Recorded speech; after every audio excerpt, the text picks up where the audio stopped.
That's right. That is my top focus now.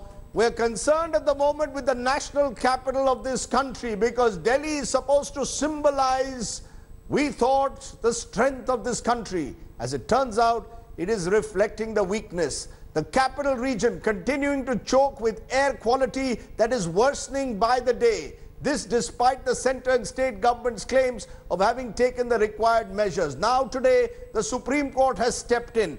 Not only is there a ban on crackers, there's even plans to temporarily ban private vehicles. The government is worried. The situation is getting alarming. It's our top story tonight. Breathless in India.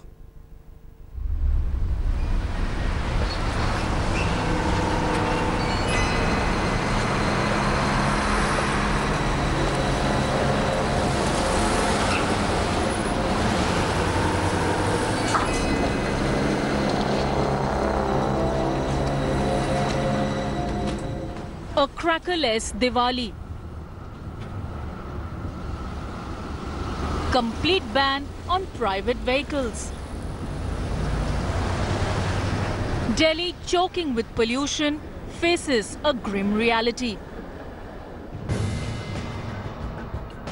As the capital's air quality plummets, with air quality turning severe, capital's green body has warned of a temporary ban on all private vehicles.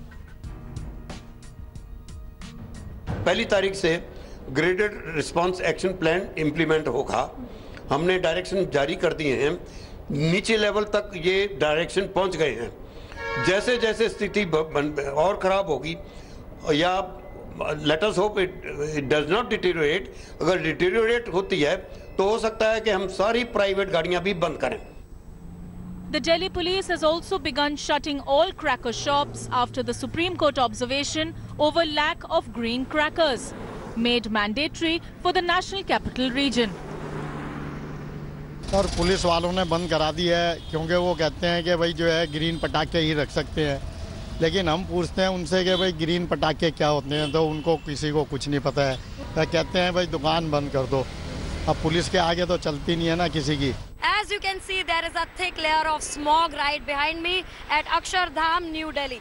And the Central Pollution Control Board has predicted that the air quality is supposed to worsen in the coming days.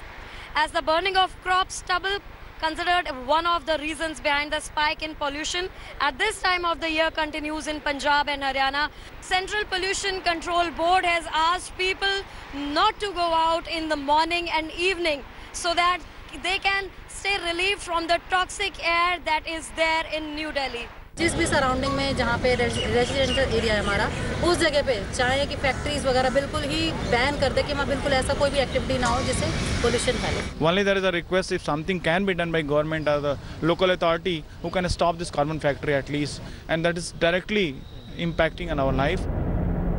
The Supreme Court meanwhile refused to relax its 2-hour window for crackers, while giving states the leeway to pick the 2 hours during which crackers will be allowed.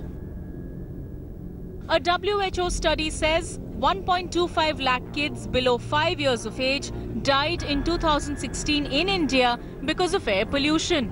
25% of all air pollution deaths worldwide are from India. Desperate times call for desperate measures. With Prashasti Chandelier from Delhi, Bureau Report, India Today.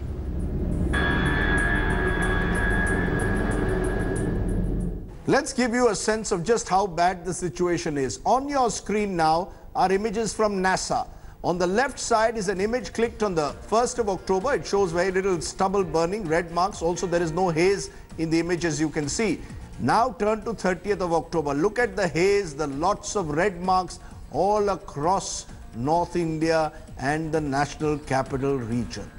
Let's raise the big questions then tonight. Are centre and states guilty of a Chalta hai attitude on pollution?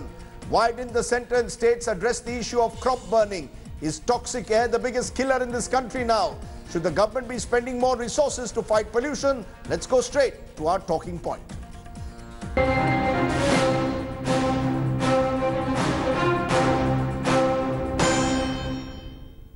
And joining me now, Professor Ramanan Lakshminarayan, one of the country's leading experts, international expert on the environment, research scholar at Princeton University. Also joining me, Anumita Roy Chaudhary, head of the Air Pollution Center for Science and Environment. And I'm also joined by Nalin Kohli, spokesperson of the BJP. Let me ask my two experts first. How serious do you see the situation in the national capital? Am I right in calling it today a national emergency there, Mr. Lakshmi Narayan? Am I right in calling it a national emergency? National health emergency. So, Rajdeep, you don't have to hear it from me, the head of the World Health Organization. Yes, the head of the World Health Organization calls the situation in India and other countries with air pollution the new tobacco epidemic. This is as big as the tobacco epidemic. I think it's a huge emergency. I think we ignore it at our peril. It is costing people in the NCR 9 years of life by inhaling the pollution that we do every day. And frankly, like many others, like Anumita, I'm probably tired of coming on the shows year after year, same time every year. We find the same situation and nothing has actually changed, and that's deeply frustrating. When you say it is deeply frustrating, before I come to you, Anumita, I want to understand from you, Professor Lakshmi Narayan, has it actually worsened? Has it actually worsened? Some figures that I have suggest that every resident of Delhi would have smoked around 18 to 20 cigarettes with the prevailing air quality index at the moment in the city. And it's not just true of Delhi, it's now spreading across the country.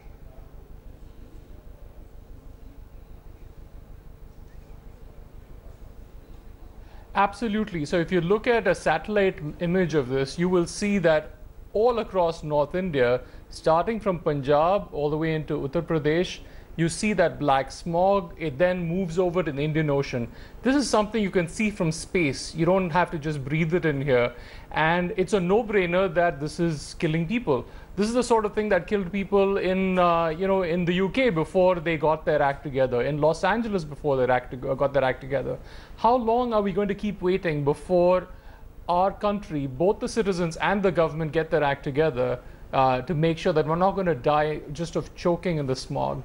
Let me bring in Anumita Roy Chaudhary at this moment. You've also, like Professor Lakshmi Narayan, probably come on this program year after year. This time of the year, October, November, the smog sets in. Diwali, the pollution levels increase and nothing seems to change. Why do you think that's happening? We all know what the problem is. We all know how serious the crisis is, and yet nothing seems to change. Why do you think there is a certain almost neglect, if I may be allowed to use the word, of the situation as it worsens? So Rajdeep, let me tell you that yes, every year winter pollution is a special problem when air gets trapped inside the city, and with that the pollution gets trapped inside the city and we see massive build-up. Now, why will this winter be any different? And that's the question that we need to ask today. The only reason why we still are looking at the opportunity, and there are two opportunities that we are looking at.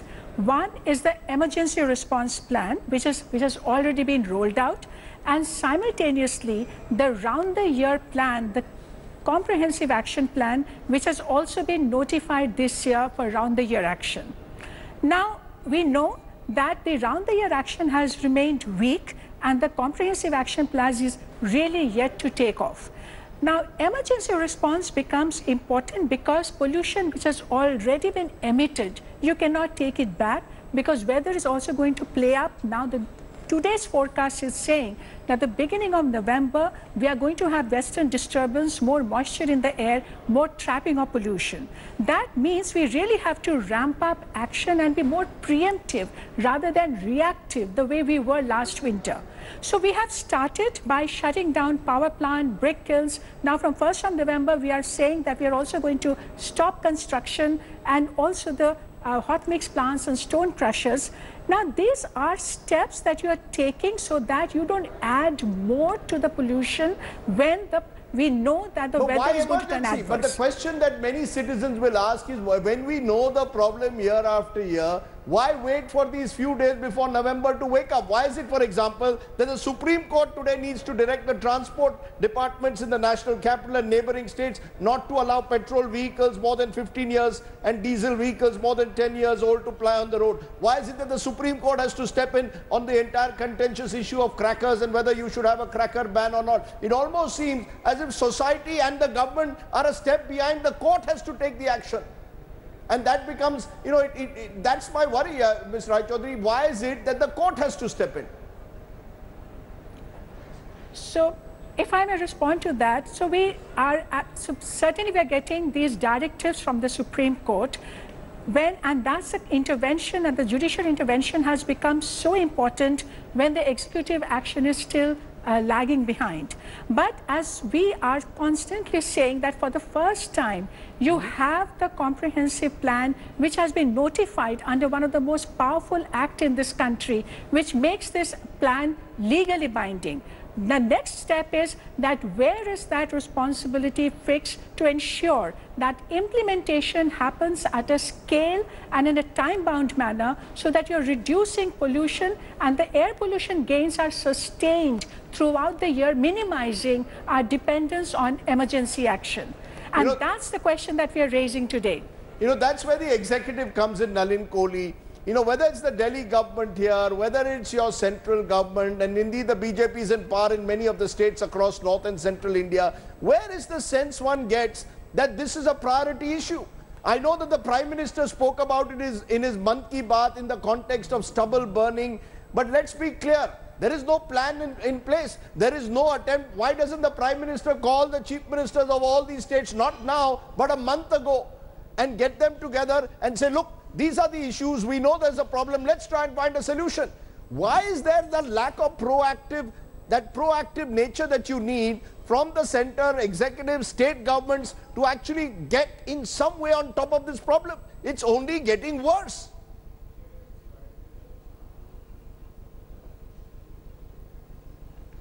Rajdeep, I will make this a bipartisan discussion because this is an issue that concerns each one of us. There's no question about it. The very air we breathe or the water we drink or anything that we eat with the kind of pollutants we and it's important. It's a matter of life and death. But I think we need to, I'll bring in my legal hat and I'm also going to bring in the little administrative experience of being in public life to point out why your question being relevant, why things don't happen. So let's, for example, take the stubble issue. Laws are in place, fines are in place. Now a question comes, enforcement. Then comes the harsh reality that people who are burning stubble are doing so because to bring the equipment is more costly than paying the fine. Why they can't afford the equipment? Because holdings are small, productivity of land is low. So, these are multiple issues. And we all, for us, what matters, and we say vehemently, for the farmer down there who's forced to do this, it's not an issue. For him, it's a matter of survival. And this is where the problem starts. So therefore, we are forced to come interventionist. I'm not a subject expert, and the two subject experts have brought in important points. I'm asking you the political point. Is let's get technology, let's do this, let's stop this, the graded response. But the larger question I'm asking you, sir, the political point, barring the odd-even scheme, which again didn't really work on the Delhi government a couple of years ago. Where is that sense that let's try something to change? Why? It's not going to work. But we need to shake the system. You need something disruptive. And my point is, where is the executive? It's missing in action. Yes. So let me give you an example for Delhi. That's what. No, the executive cannot, for example, the executive does not have the right either. Under Article 29, if we are speaking 21 of right to life and liberty, it can be argued one way that this is part of life and liberty. But then the counter argument will also come in for someone whose livelihood is threatened. So this balance is not so easy to find in such massive stratification of society that we have. So take the Delhi vehicular pollution. Studies I read in the paper say it's two-wheelers. Now 50-60 lakh two-wheelers on the road. To look at transportation is a massive effort, not only center but state, probably thousands and thousands of crores to bring that kind of thing in there. So then that kind of fund is not available. So these are all intertwined. I So know, the way I am see not it, minimizing. It will have to be gradual and it will have to be continual. But to expect a massive thing, I don't see it. Mr. I don't Kohli, see it happening I easily accept in that the it's a kind of massive structure that we have problem. today, unless everyone, and I mean it across the social, that's massive. It's massive. It's really at an epidemic level, so that makes it even more complicated. Professor Lakshminarayan, you're hearing the practical. We are on the same side. You're hearing the what I see as the pitfalls. You're hearing the practical problems, whether it's stubble burning, whether it's vehicular pollution, just the number of two-wheelers on our roads, the fact that farmers believe this is part of their right to livelihood. This is what the executive tells us year after year. So I want to understand, our activists, do you have a concrete solution? Do you have a solution given the fact that the executive says, look, we have limitations, there's only so much we can do? Is there a model across this world which we could adopt? So Rajdeep, that's a really good question. You know, take a country like China, for instance, which also has gone through such severe pollution. Countries go through a period of pollution when they industrialize, and that's because of you know, burning coal for power, as you know, China did, and you know, much of the big cities in northern China were terribly polluted. But that was a process of industrialization, and they decided to make that trade-off of the kind that Mr. Kohli is talking about. Now, that's a process. I think in our particular situation, it's an act of stupidity to actually allow that kind of pollution for things like stubble burning, where the cost of reducing that pollution by providing the necessary equipment to the farmers is actually far less. This is purely a question of the executive saying, look, I'm going to proactively plan a month in advance. I'm going to make sure that no one burns stubble, because I'm going to bring in these machines that are able to help the farmers without them having to burn their crops, because that affects them as well. I'm certainly going to put in place all of the other methods that I need to in order to, you know, whether it's the restrictions on vehicular travel, on building construction and so forth. We know that this is a phenomena that happens year after year all the time. How do I put the restriction on vehicular pollution? For this in advance, how do I put the restriction? How do I put the restrictions on vehicular pollution? Just to ask you, how do I put those restrictions? Well, people are going to drive their two-wheelers. People, you saw what happened when the odd-even scheme, it just didn't work. 1 minute. Yes. No, 1 minute, Professor, you want to quickly respond? You know, it worked for a little bit of time, but I think the bigger issues of trucks coming through the city. Yes. Go ahead. No, I just wanted to say that, you know, there's a lot of things related to construction and so forth, which can be, you know, all the things which are interventionist can be put in place, but they can be put in place before the level of particulate matter in that sublayer grows to the level where it just doesn't go anywhere. It's going to sit with us for the next 3 weeks, or you know, until there is some wind. And the time to do something about it is not after that particulate matter is already sitting on top of us. It should be before it is sitting on us, and that's where we miss the boat year after year. Before I come to you, Mr. Kohli, Anumita wanted to make a point. Yes, do you have a solution? Do you have a solution, particularly to vehicular pollution? You know, we talk about in the studio, I will still come to office in my car. I'm not taking the metro at the moment. Is there some, you know, is there some solution, an innovative solution, Anumita, that you have in place, that you suggest, that can actually change things on the ground? Yes, Anumita. Sorry, so are you saying that about the range of solution that you're talking about? Yes. What is the range of solution? Give me a practical solution. So, see Rajdeep, there are two levels of solution that we are talking about today. One is the emergency response. We know that every winter the pollution is going to build up because of the weather conditions, and therefore we need preemptive and preventive measures so that you do not add more to the pollution and you shave off the peak. And that's where we have already predefined solutions now, depending on the graded response. Give me an example of a solution that is workable. But the bigger solution is going to come not from the emergency action, but as I said, from the round-the-year plan that we already have in place. And that's where we need massive scale of intervention. Because what we are finding today... Give me an example of an intervention. Give me, our viewers need to know, give me an example. When I ask the executive, they say, look, we can only do so much. Give me an example. What are the solutions we have already started with? And I'm talking not about emergency, but the more systemic solution. So this year you have banned the dirtiest fuel are petcoke and furnace oil in the industrial sector. Delhi for the first time has approved fuel list which allows use of only some clean fuels. You have introduced for the first time the cleanest transportation fuel in Delhi, that is 10 parts per million sulfur BS6 fuel. Now these are some steps that have been taken, but not enough. It's made no difference. Not at all. And that's why we are saying we need massive energy transition in the power sector.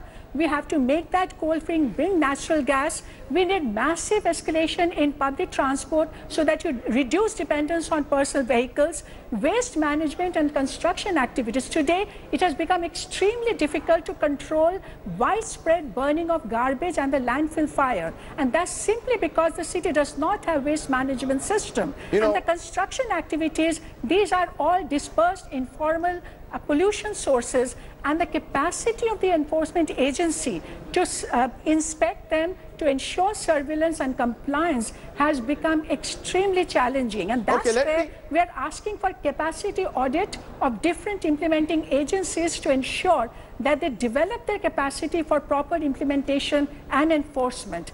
Let me take that to you, Nalin Kohli. You know, it's about capacity building. It's about being ready to make it a top priority. I come back to it. It's about a government that recognizes that environment is the top issue of the day. It's not Ram Mandir Masjid, which you and I discussed yesterday. This is about the future of our children and our grandchildren and the future of this country, not just Delhi but across India. I ask you, where is that recognition? Right at the very top in executive, and I'm being bipartisan. I'm not just saying BJP or Narendra Modi or any one individual. I'm talking about the political system. Arvind Kejriwal attempted it with odd and even. He was dismissed. He was, you know, it was almost treated as if it was, you know, it was not enough. Too little, too late was the explanation. But at least there was a concern that he expressed. Where is that concern across this country today for clean energy, for clean fuels?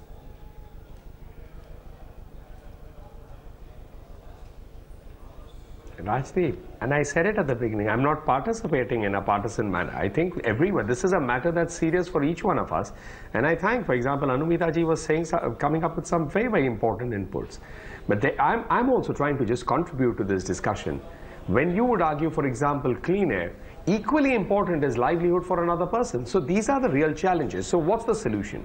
I think I'll draw an example from what Professor said and point you out with my limited experience, having worked in the government for a tenure in the past, is that you need to bridge the gap in terms of looking at this implementation to a solution and then bridging that gap continually, even sometimes at a slow pace for it to achieve results.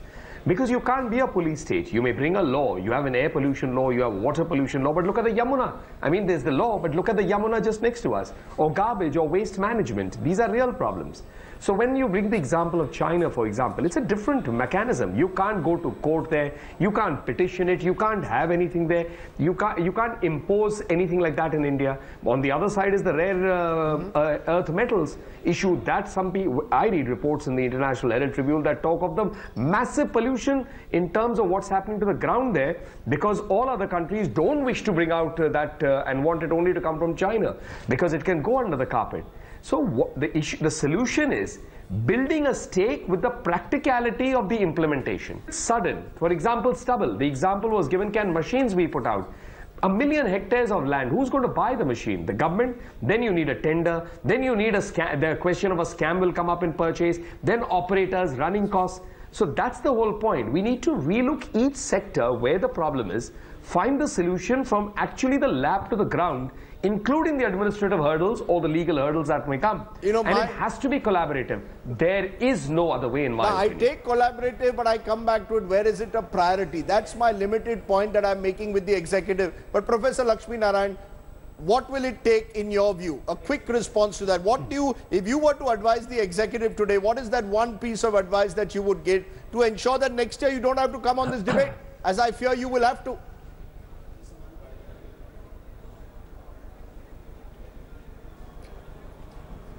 I certainly hope I don't have to come on your program next year for this, but sadly I think we both know it's going to happen again. I think the point is simply that At this point, the executive is abdicating its responsibilities to the courts. And it did this with the CNG introduction. It has done this for pretty much every major environmental decision in this country. You go back over the last 30 years or 40 years, these decisions have been made by the courts because it's a combination of the executive and we the people. We're pretty stupid when it comes to expressing our priorities for the environment because it doesn't show up on our list of priorities when we choose who do we vote for. So I hate to be pessimistic, but I don't see a solution coming out of the executive because we've structured this in a way where the only progress is going to happen through the courts until such time that we prioritize the environment and we call upon politicians and make that the locus of what we care about. Right now, we the people don't care about the environment except to crib about it on programs, every year. Maybe we need a clean air party. Maybe we need, you're nodding your head, maybe you need to make this a top priority. I want to see that, Nalin Kohli. Forget Mandir Masjid, Article 370, those will settle themselves. Make it a priority. Say that we will you elect us, we promise you clean air. Make that a political issue, or we'll create our own green party, our own party committed to clean air in this country. The day will come. That's what New India should be about. Well, I'll answer that. I'm still waiting for the day to come. Let me give you an answer straight. The new world, in the brave new world, tell me where has the Green Party come and run the government? Or the executive of the government is the fundamental key executive of the government is from a Green Party. They've grown in the Western democracies, liberal, but is it anywhere? So let's be realistic. That's why I said it's collaborative. Let me give the other thing. We will be here next year. I'm telling you that right now. And I'll tell you a third thing, that when you're saying abdicating to the court, as the professor is saying, the only the non-tenured position is of a political person. Every 5 years they have to stand for elections. There is no security in that. And the harsh reality is, what you don't go to people and say, I'm snatching your livelihood for pollution, and then expect you to vote for me because it's good for your children. The counter question will come that if I can't feed my children, what good it is. That's why I stick to it. This will have to be collaborative, slowly, organic, sector by sector. And if it is done over a 10-year period, it will happen. But it's not going to happen in a rough way. Let's do it, bring it like that. That may be for a month in a crisis situation. Otherwise, no. We've been waiting for a long time. We've been waiting month after month, year after year. Unfortunately, Rajdeep, if I can... Yes, very quickly. Yes, Professor.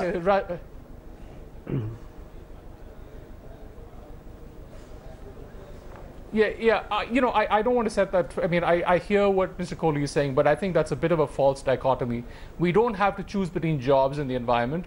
I think, as Anumita is suggesting, moving into a clean energy technology world, we should be leading on this. We already are. Tamil Nadu already produces as much renewable energy power as the state of Texas does in the US. We are going in that direction, and we need to be much more proactive on that in North India. But I think the future is not in keeping up this jobs versus environment debate.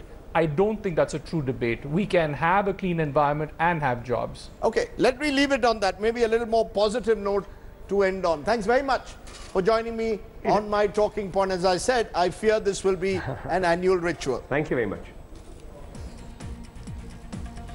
Okay, let's turn to my take on that big issue. Chalta hai is a terrible term of daily usage in this country that suggests a certain lethargy in attitude. Ram Bharose is another North Indian usage that almost gives the impression that people expect some karmic intervention to decide their future. Both these terms seem to fit in well with the attitude of millions to the growing crisis of air pollution. I've even heard people in government claim that pollution is a middle class or elite preoccupation. It doesn't touch the lives of millions of Indians who are more concerned with livelihood issues. The result is that the environment has never really been a major concern for the political executive, with a few notable exceptions. Attempts to control vehicular pollution, like the odd-even scheme tried by the Kejriwal government in Delhi, never really took off because the state simply seemed to lack the capacity to implement it. Ditto is the case with the token attempts made to curtail farm stubble burning. Eventually, it's the courts which have been forced to step in because the executive has failed. Which is why I believe in an election year, there must be a serious attempt to force political parties to make issues like a healthier environment part of their agenda with specific plans and timelines. In an environment where political parties seek votes on Mandir Masjid, when will you seek and get votes, my friends, for pushing for clean air? Thanks for watching the video. For more such news and updates, please like, share and subscribe to India Today. Also check out our other great videos from our channel. We know you will love to.